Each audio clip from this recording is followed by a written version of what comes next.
here in Rabat. Bravo.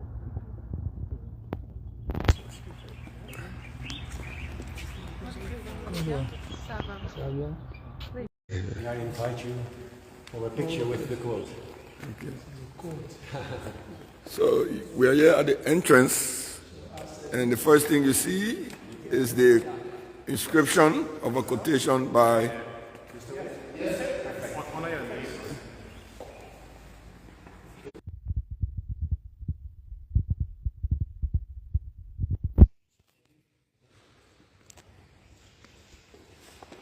So this is the honor that FIFA has given him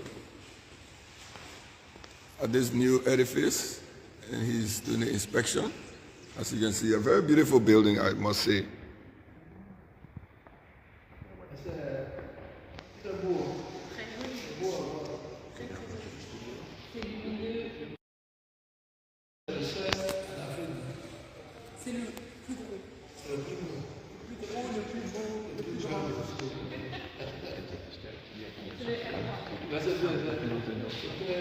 So you do the studio after that one?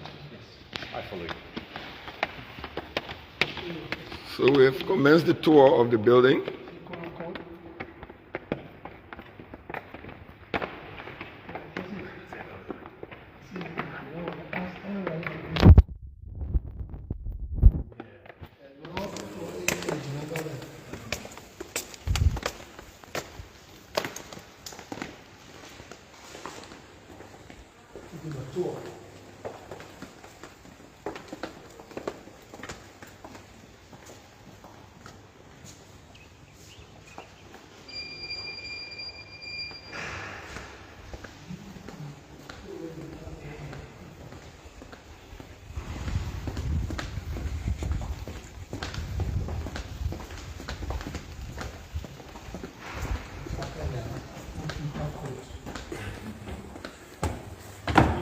Be careful here. Yeah.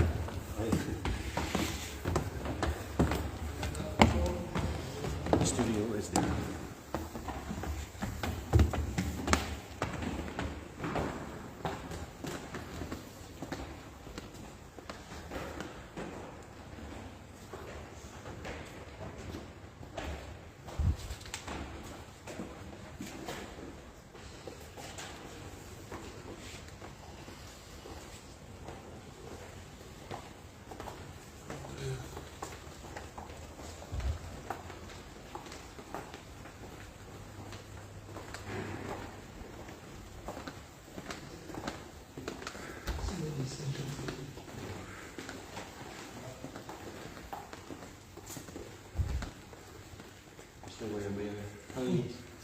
Introduce you to the crew. Hello. Crew, how you doing? May I invite you to take a seat?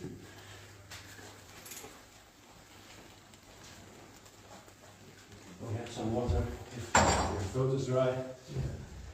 If you are comfortable with the setting, if you are okay with this, it's good, it's good. Thank you. Then I will sit down and ask you the questions. I will kindly ask everybody for silence, of course.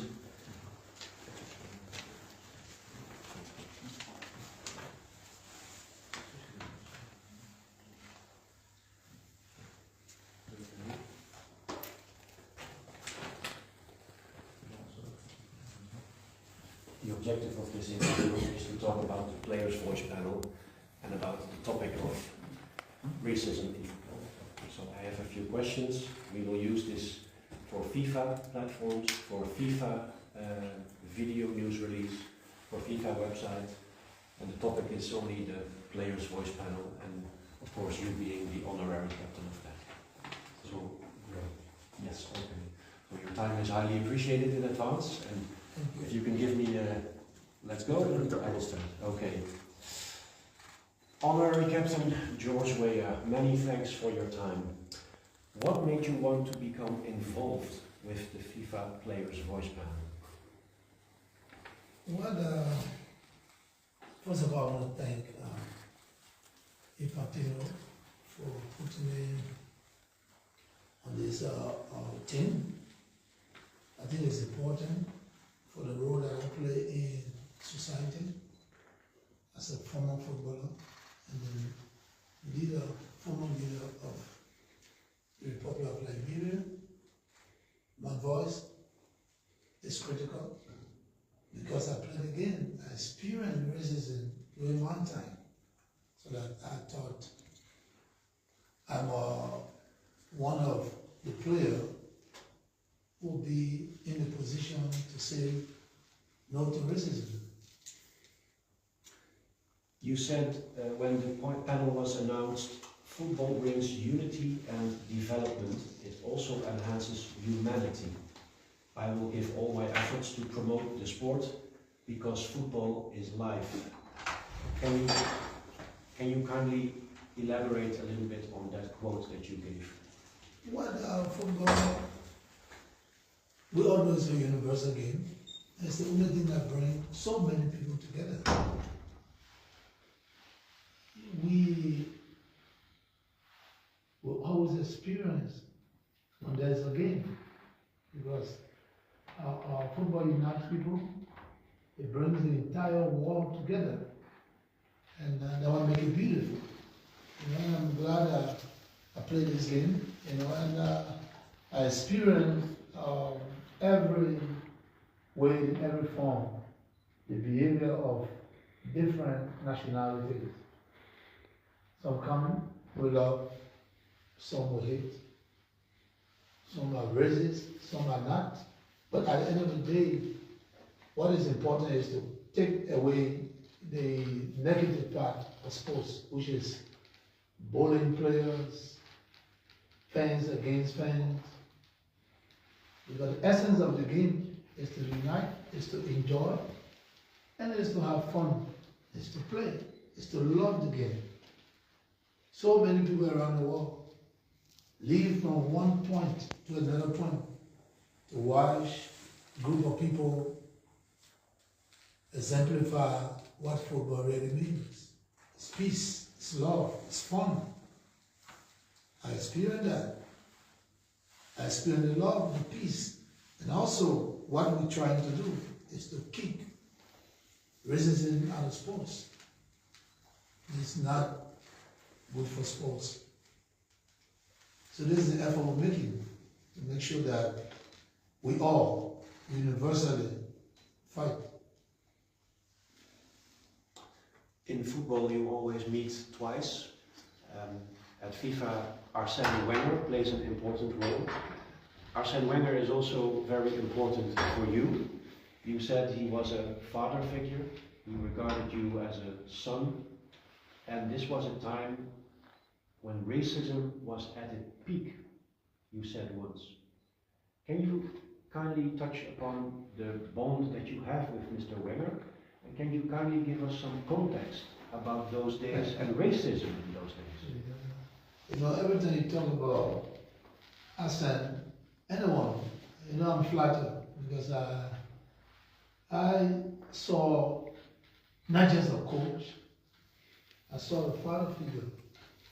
Someone at that time who did not see black, white, green, gold. That's the colors. He saw every human being at that time in that team in Monaco as players of Monaco. And I was lucky, glory be to God, that he loved me and he took me as his son. And I explained something to you that you will find reasons why I adore Coach Arsène Wenger for who he is. I left Liberia as a little young man, went to Cameroon, and I was contracted to go to Monaco. I arrived in Monaco, didn't know the place. It's the first time in Europe. I could say I was lost. Because even the game I went to practice, which is soccer, that I believe that it was one of the best games. I got to Monaco, and the rules of the game that 3 foreigners could not play. I was the 10th foreigner. But what motivated me to fight hard to be in that team was Coach Arsène Wenger. He dedicated his entire life to me because he wanted to make something of me. And he was successful in doing that. At that time, there were not so many people that won't distinguish or discriminate. But he was in that person.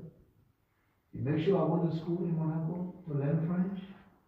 He said to me, you need to learn French because you have to communicate. He took care of me as his son. And when that time came for me to make my first appearance in the team, another player was injured. And everybody waiting to buy new players. He said, no, George is here. He's been with us for a long time. This is his opportunity. We cannot. So he refused all the great players we were going for. And he built confidence in me. And he taught me, he spoke to me, that this is your time, this is your chance, this is your moment. And that's why every time I speak, I say, this is your time, this is your moment. And I said to him, Coach, I will never let you down. And everything I did in Monaco, yes, I did it for the Royal Kingdom, but also I could break my leg, my hands, my face, my entire body for Coach Arsène Wenger to obtain a victory. And that's what I did. Because he's not just only a coach, he was a good man. He was my father. Imagine this man at 12 midnight, 1 a.m., he's calling my home to make sure that I am home. My parents did not do that. I grew up in a ghetto where I lived with my grandparents. They don't control me. But Coach Arsène did. He controlled me, and that's why today I'm the person who I am. He taught me discipline, he taught me kindness, he taught me love, he taught me how to express myself to people, he taught me how to be friendly. And that's why I am who I am today. And I want to say thank you to Arsène. I have not paid him much. If I have gold and diamond, even more to give to Coach Arsène Wenger, I will do that.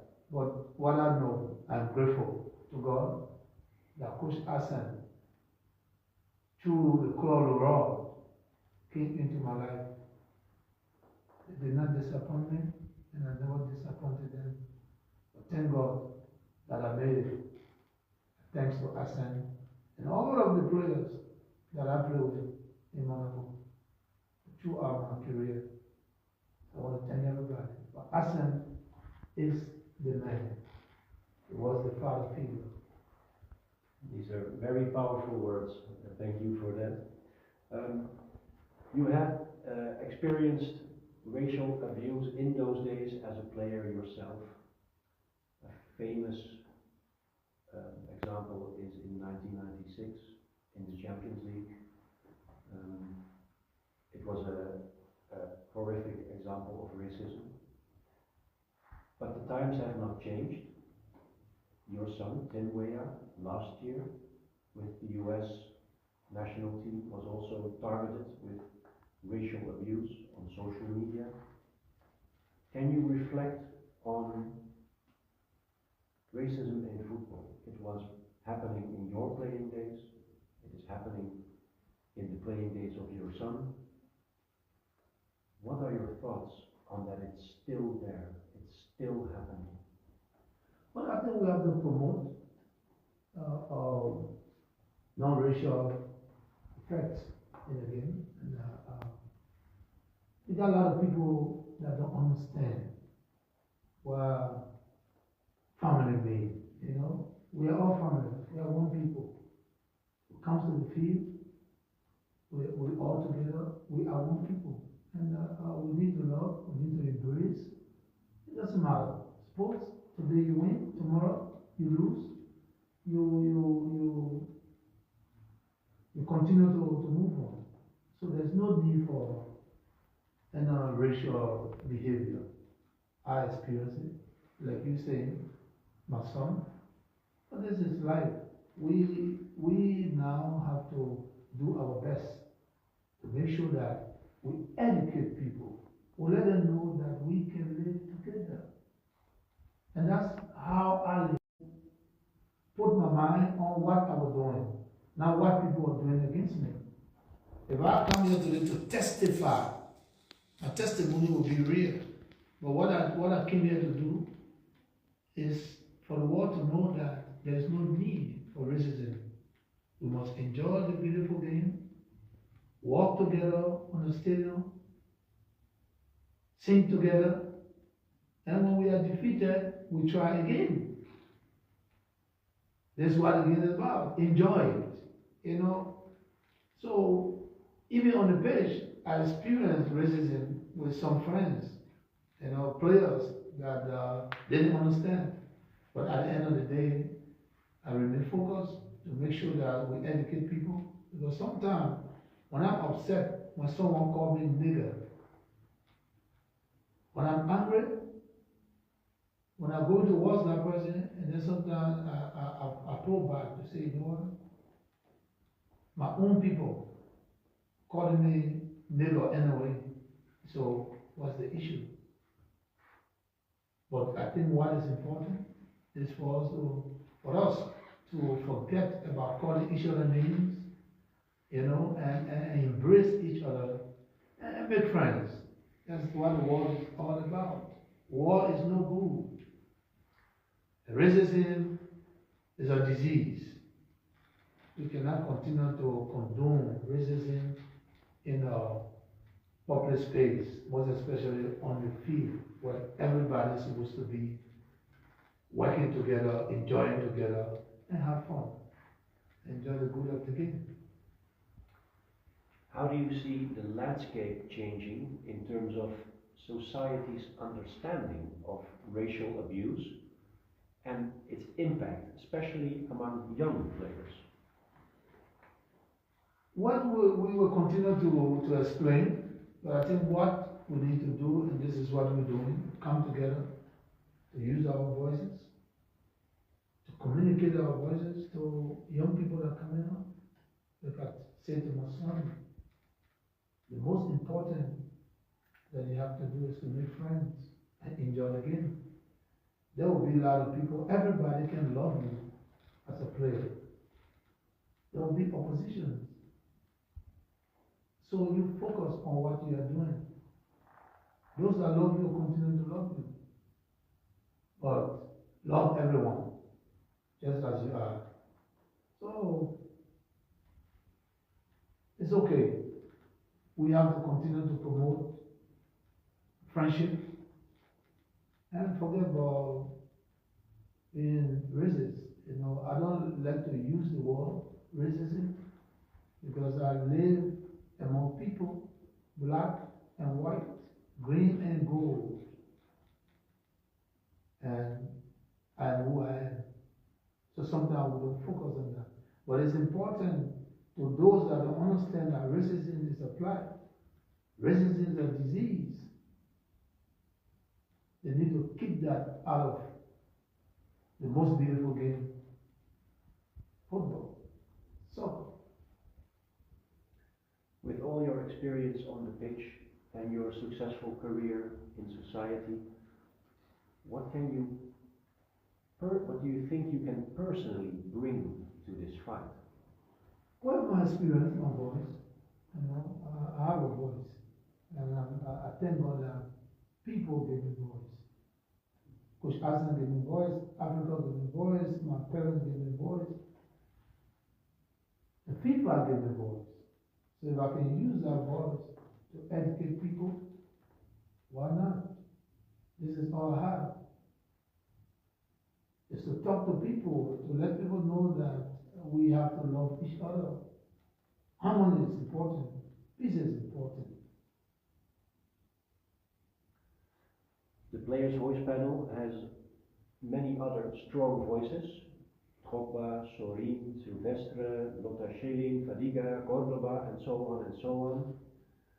What have you seen of them since the Players' Voice panel has started? And what do you think of this equipe that we have?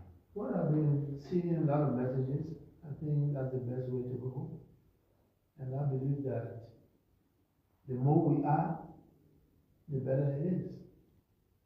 So that, after this meeting, I will propose to Mr. Infantino to bring on more people on board, because you have some players, ex-players, that people listen to too. So we all have to be involved. All of us have to be involved. Those that experience racism, they are still out there in the game. We need to bring them on board. We need to make sure that we get one voice. And that voice, that one voice, will make an impact, will make a difference. But applaud this beginning, and I hope that it continues to grow. Our voices can reach as far as we wanted to reach. That was my next question. What are your hopes and objectives for the panel for the future and the wider fight against racism to go far and wide, you said? Well, like I said, our voices need to go as far, and we need more people, you know. You get a lot of people that young people follow, that people love. We need to recruit those people and bring them on board. So when they speak, more people listen. And then we're going to recruit those people and bring them on board. Because this is a one world. And we have to be together. To enjoy this world together. There's no need for war. There's no need for racism. There's the only way.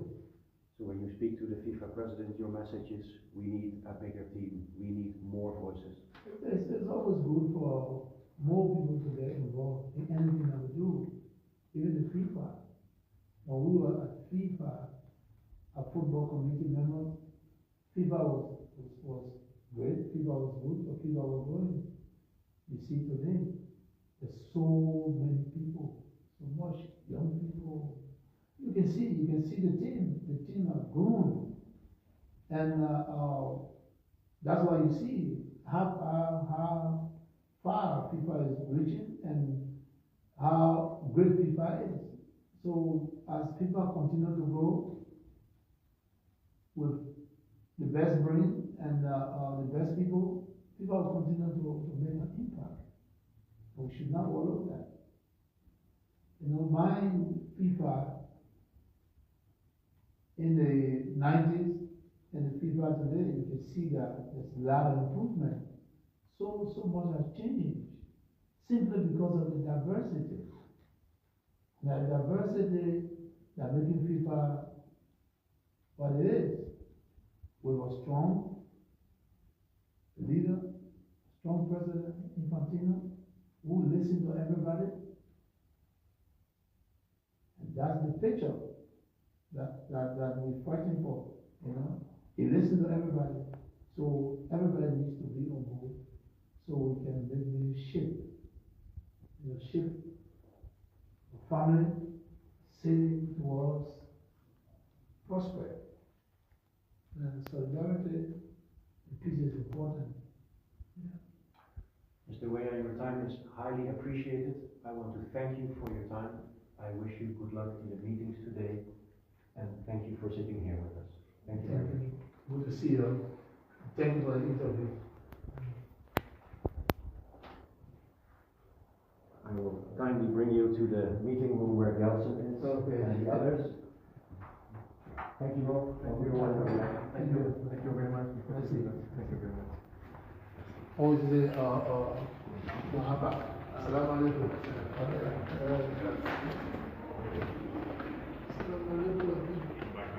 No, Enséñame leer. Oh, nice. Hello.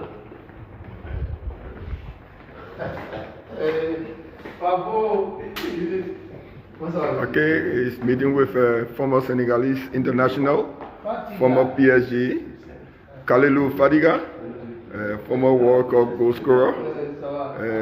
He's now 50 years old. I don't think he can score again. Fadiga, how are you? Say hi to the people of Liberia. I'm with my president. Thank you. That was Kalilu Fadiga, a legend in his own right, former Senegalese international. He also played for several teams, including PSG.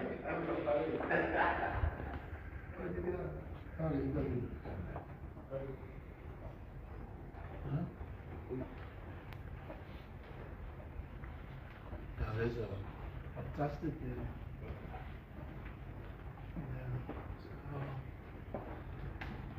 African.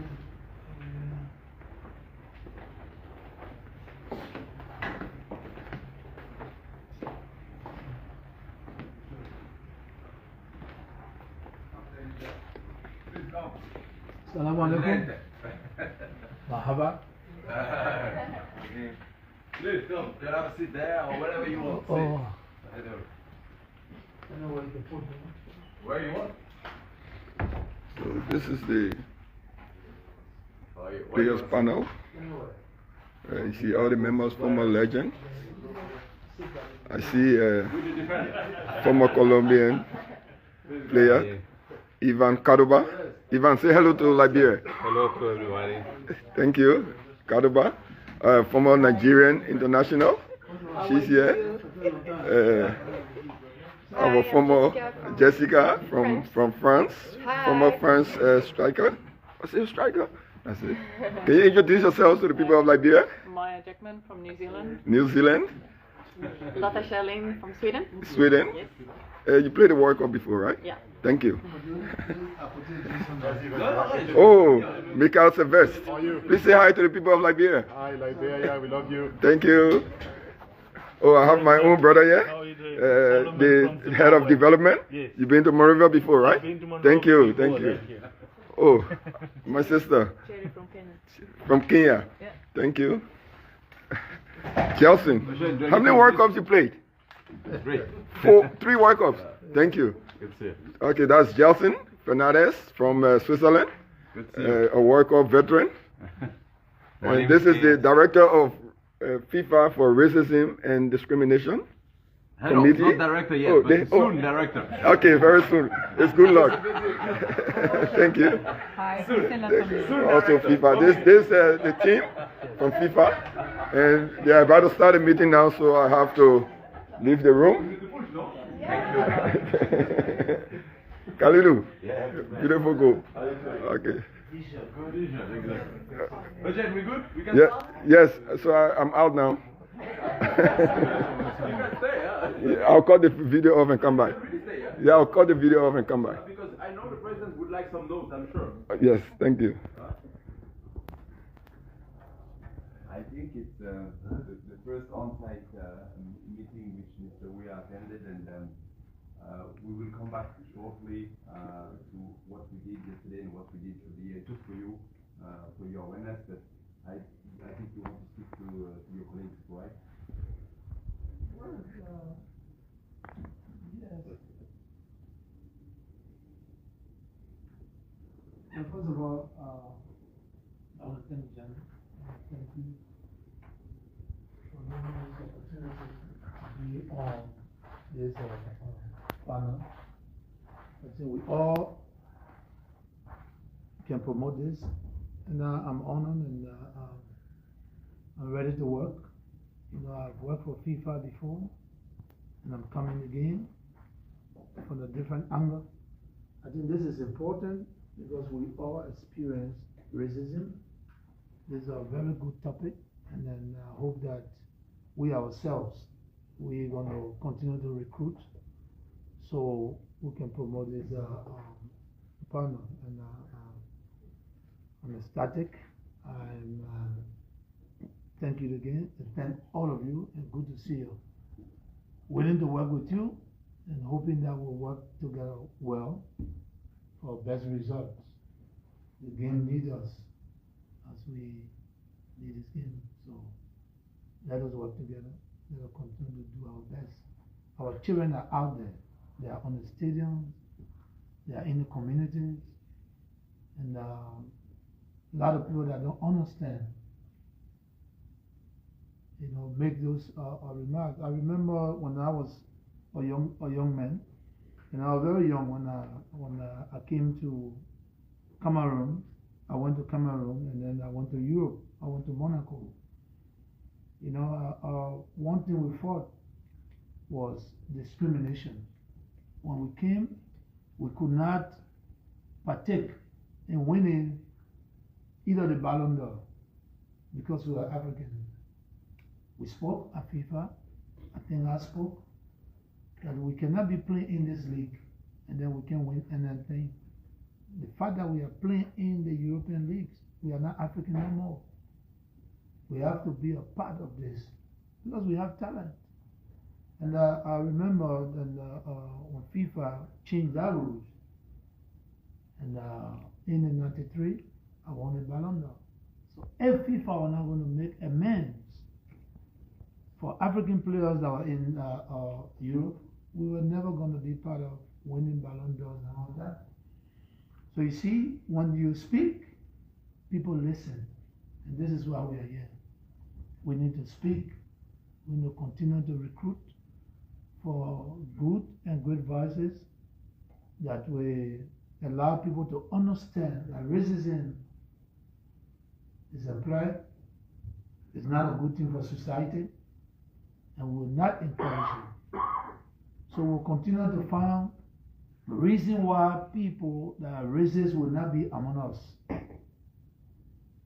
Until they make peace, they show love, we will continue to fight until we are successful in what we are doing.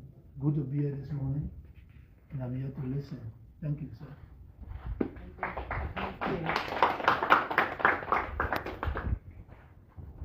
Maybe planted. Thank you.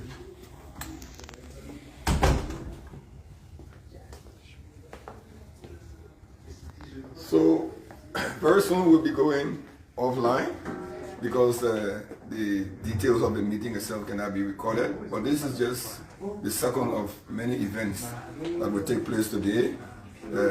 By midday, the president of FIFA, Gianni Infantino, will join President WEAH to continue the discussion and to conclude the FIFA Players Voice panel so that they can come up with decisions and with a plan of action. After that, the former president, who is now an official of FIFA, he's the head of the panel on racism and discrimination. After the meeting with President Infantino, then there is also a parallel meeting that will be held between what we call the players' unions. These are people who represent the players who are playing currently. So they are also here in Rabat, and they are currently meeting at another venue. There will be President Infantino and former President WEAH, former Ballon d'Or, will be meeting with the players' union representatives to inspire them, to talk to them, to give them a pep talk. And then he and the FIFA president will retire. And then tonight, he will be guest of honor at the final of the Under-17 World Cup for women. The FIFA Women Under-17 World Cup finals will be played tonight here in Rabat. And then tomorrow, former President WEAH will continue his engagements here in Morocco. He'll be traveling to Marrakesh, where he'll have some political meetings as head of the CDC, because he's here in dual capacity. He's also a political leader. So he has a meeting planned with some political figures, and that meeting will be held in Marrakesh. Marrakesh is a city that is a few hours from here, from Rabat, which is the capital city. So tomorrow he'll be going by train from Rabat to Marrakesh, and then after that to Casablanca, and then the former president will continue back to Accra and then Liberia. Thank you for listening, and thank you for following, and forgive me, I'm not Gen Z. This is my first live broadcast ever, so if there were mistakes, forgive us. Thank you.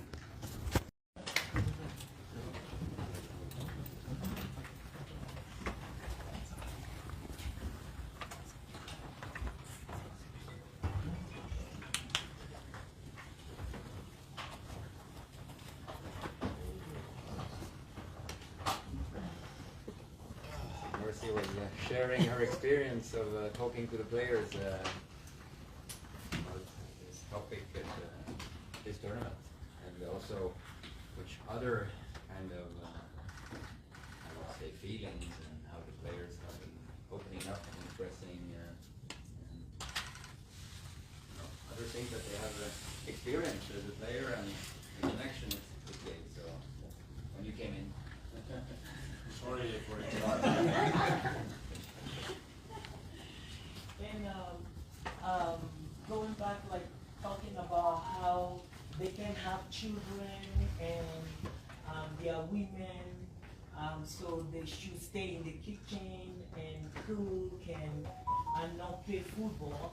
But I shared my story, how I'm a mother of 2 beautiful girls, and I play football and in the youth level, played professional in the US, and now I reside there, and I'm giving back to the society, giving back to the young girls that also want to play and be a mother someday. So I try to encourage them that being a female footballer does not make you to feel less than yourself as a woman. It makes us bring the beauty of the game to the world to see. And with Jessica with me on the stage, the next time that we did it again, the second time, it was more beautiful because she talked about her own ordeal, playing because they won't let her dress up the way she wants, feel comfortable and all of that. So I would let her share her own feeling on the stage and everything. And Jill was there too. It was very impactful. Yes, like Mercy told, that it was good to share the story, our story, in front of these girls, these young girls, and what we do as a player of this panel, as a team, to try to work against racism and discrimination. I share my story because now in France I can't play because I'm Asian. In France we can't play football. Girls can't play football because they wear hijab, and I think it's a big problem because I think football must unite the world and must be for everybody. We mustn't care about religion, but race, sex. We are just seeking to play football, and it must be for everybody in the world, even for girls who wear hijab, because I think because of football we can be in a good situation, we can share things with other people, and we can open the mind. So I think we must do something as a player panel to be and to feel that when we are on the field we are safe and we are in security, and we can just play football, and because football is just a game, and everybody must play and must have a game. I just said that in front of all these young girls. Mikael just came from Doha. Yeah. So with the boys, be a different experience. Yeah, totally different. Lot of testosterone ready to fight to get the trophy. Yes, I was with Gert and Pavel, and we had a good experience as well on the stage amongst the high performance specialists. And Arsène came as well to give some advice to the boys. So they were ready and they listened to what we have to say about our actions, what we've been doing for the last year or so. And yeah, they took notice of what we're doing, especially when you mentioned the names of the first vice panel, Mr. George Malondor, it speaks for itself. So it's very powerful, impactful, and in 20 minutes we delivered a very good message. And I think it went across quite well, and the boys are now aware of what we do, where they can find support when they can report incidents, and also the referees that can make the gestures. So it was good. It was a good start, and since we have another 4 years indoor in Rabat, I think we can plan to. The president is here now, and he always says that we need to responsibilize people around the globe, competition organizers and federation, some that are doing really well, to be mentioned, to present it, what they do, the action plan that they've got, how we can work together, because you always say that the money of football needs to stay in football. So if UEFA does a project, Commonwealth does a project, we use the money to do a same project. It's also maybe not clever from our side. The players panel gave the feedback that they have. We will be meeting again with online, obviously, to keep working. They have youth competition as well. The purpose of the meetings is not political; it's operational for this fight that we all do, and to make sure that everybody is on the same track.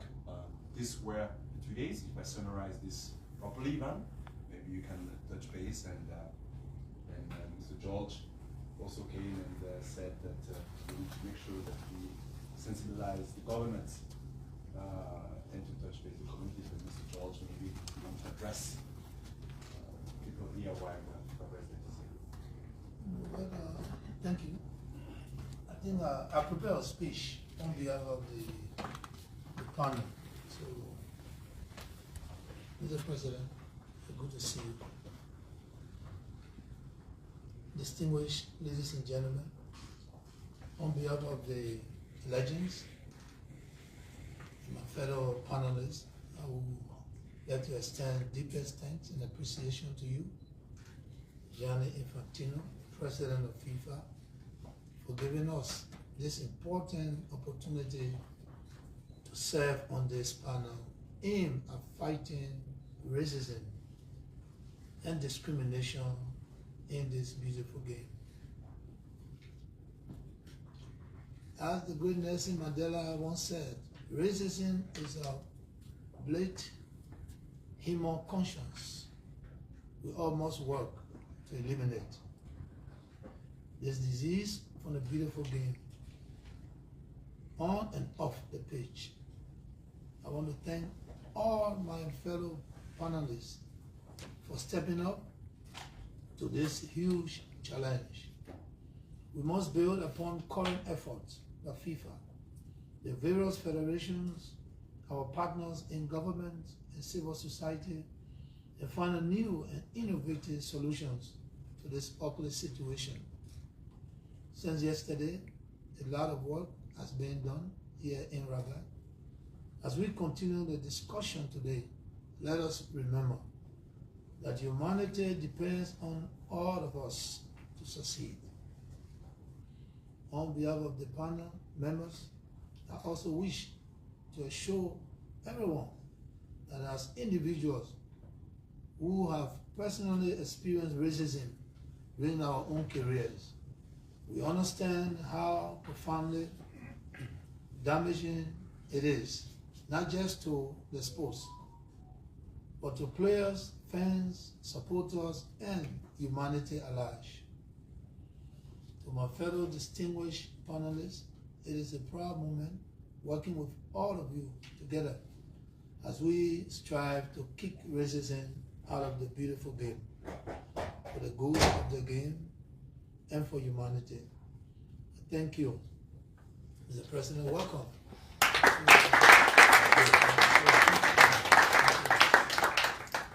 Yes. Merci, Monsieur. Thank you, my dear George. Thank you for your words, your impactful words. Thank you for being here. Thanks to all of you for being present, members of the players, voice panel, the confederations, the member associations who participated as well in the last days, because the cause which brings us together here is definitely the most important cause that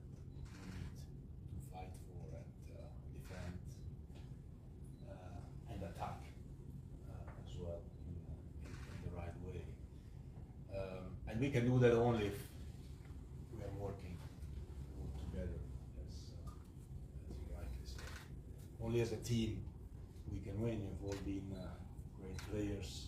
You know that an individual might score some goals, but only a team wins competitions and matches. And this is the team. This is the winning team. This is a team that has impact, and we have, and you have, an impact by addressing the girls and at the under 17, the boys at the under 17,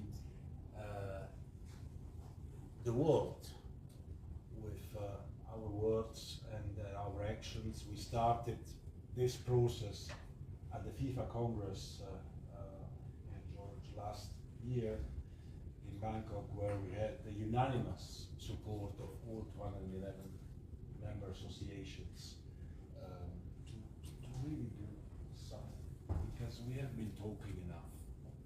Now we have to act, and it's of course not easy, and it's not evident, and sometimes it's easier not to say something and just to accept what is happening and just move on. But that time is over, and by being together and by expressing our voice and your voice, for example, in the situation in France with regard to the hijab, I think these are situations that maybe people are aware, maybe they are not aware, maybe they don't think about it, maybe they think, well, we have other issues to think about. But for this reason, we created this Players' Voice panel to raise the voice and to speak up, because this is the first step to really come to a definite solution. The other steps that we have put in place, that you've been speaking about, that you know the regulations, the sanctions. We changed our disciplinary code. We increased, of course, the sanctions, the education programs at competitions, but also more generally in schools, in the framework of the Football for Schools program of FIFA.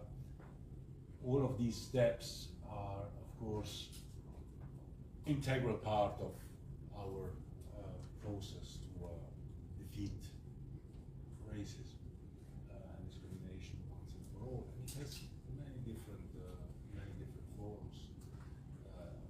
We see now, even at this FIFA Under 17 Girls World Cup, how globalized women's football, which as such is still discriminated in many parts of the world, and we see how global it has become. For the first time, we organize a Women's World Cup in Africa,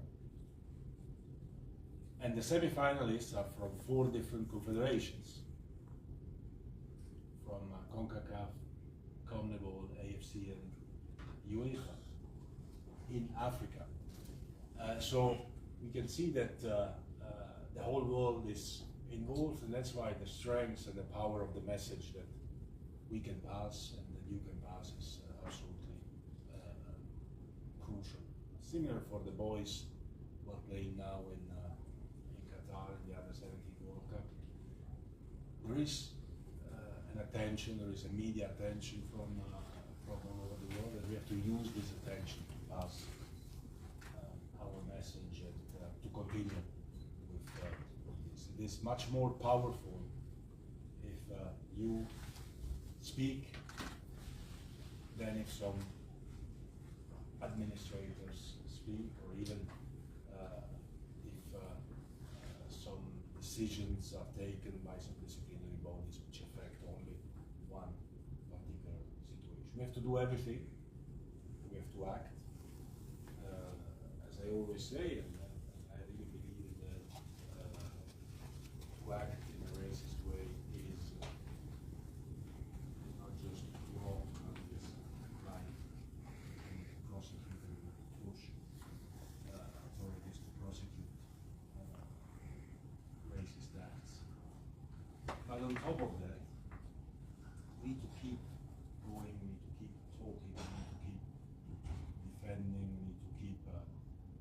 raising our voice, your voice, and you can always count on us, on myself personally, Jill, Arsène, Matthias, Jess, and everyone who's in FIFA and operations. But we always need to remind ourselves why we are here, because sometimes we tend to think that there are other things we are doing, which is right, but this is for us the most important cause, because it has to do with education, it has to do with the way we want to raise our children as well for a future that should bring people together. Football brings people together, football unites the world, and we need to unite the world also by passing on the right messages. So we have been doing great work in the last couple of days here. We are continuing this work together. This is again, it's the beginning of our actions, and let's make sure that our voice, your voice, the players' voice is heard. Not just here in Morocco, in this beautiful, actually, you've probably seen it, visited this beautiful center, this beautiful office as well. But for me, all over the role of the players and the players' voice panel is absolutely crucial. So big thank you from me personally, from FIFA, from everyone that loves the game, for your engagement, for your commitment, for your time, for you putting yourself at disposal for this wonderful cause, which will have an impact in lives of many people, particularly many girls. And this is, I think, the most beautiful gratification that we have, knowing that what we do, that what we do has a real impact, changing and impacting lives. Thousands, maybe millions of children out there. So let's continue the great job, let's continue great work, and let's work together as a team, and let's win this. Let's win this World Cup. This is the World Cup we will all win together. Yeah. Thank you, Mr. President. I think with Matthias and Jason, they are great leaders, they are a good team, and confident in this caliber of personality on the table. And I believe that they can deliver.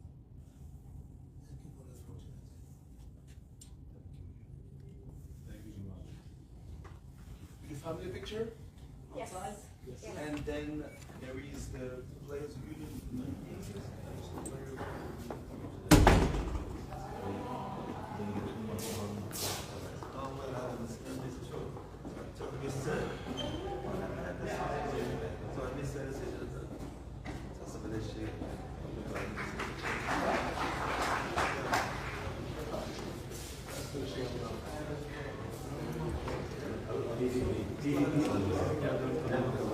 You want to do one outside? Yeah, I know. BBC.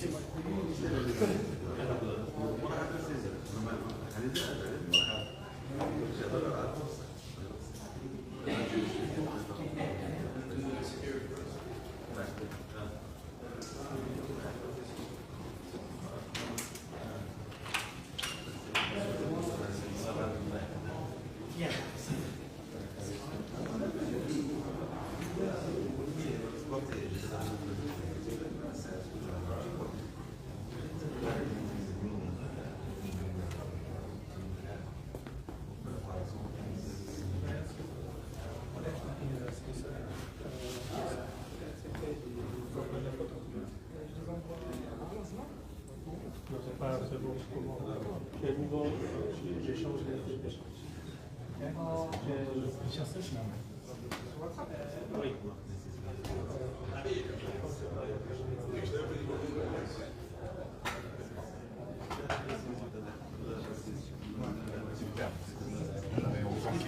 Sorry.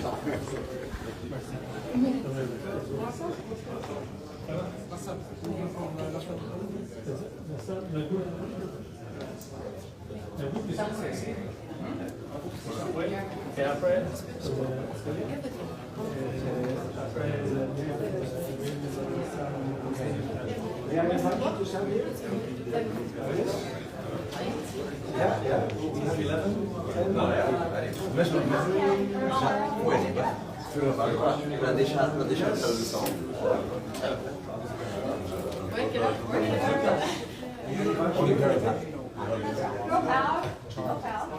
Everybody shares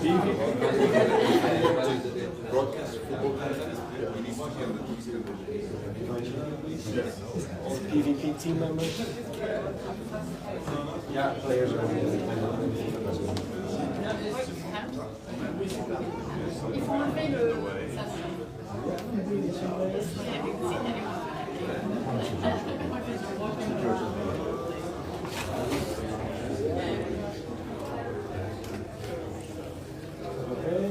I think George is special in the children.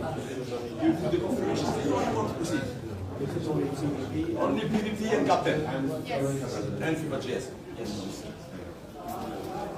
May I kindly invite you for a team picture? Of course. In the middle. That's all PvP.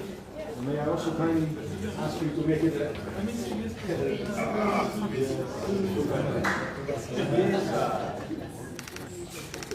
Are you okay? Yeah, I see. It's very nice, yeah. Thank you.